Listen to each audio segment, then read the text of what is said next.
At Best Practice Network, we offer Level 7 apprenticeships which incorporate the NPQ qualification, and this would either be at NPQH or at NPQ EL. Both of those relate to what we call Level 7 Senior Leader Apprenticeship. The NPQ qualification itself incorporates the knowledge and is research-based, based on the DFE's research requirements as part of the NPQ handbook, and the Level 7 apprenticeship adds to this and enhances the delivery.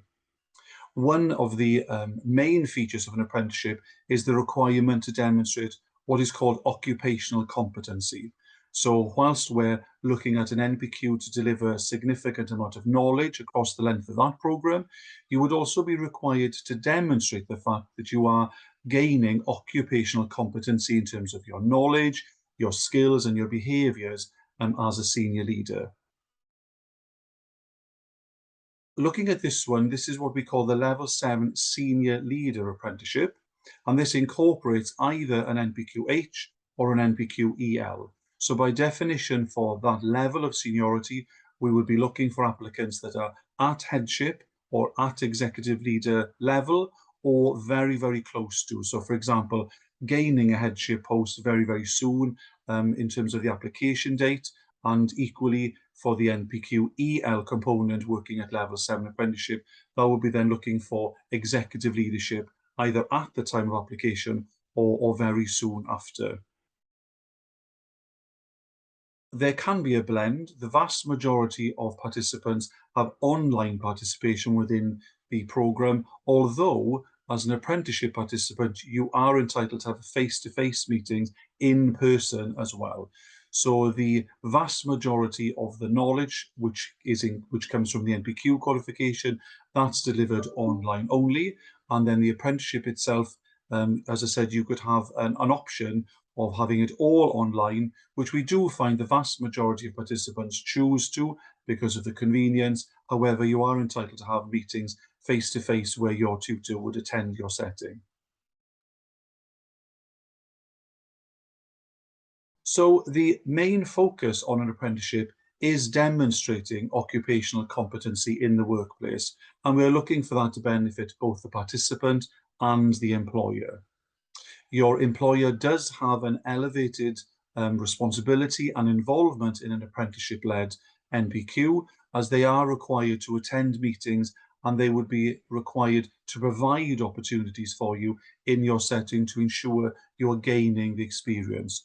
So whilst you would be gaining a significant amount of knowledge as part of the integrated NPQ, the apprenticeship adds to that with additional learning modules that are required to gain that Level 7 Senior Leader qualification, and also requires you to demonstrate that you're having opportunity in your workplace to gain that experience as well, fully preparing you then for a senior leader role.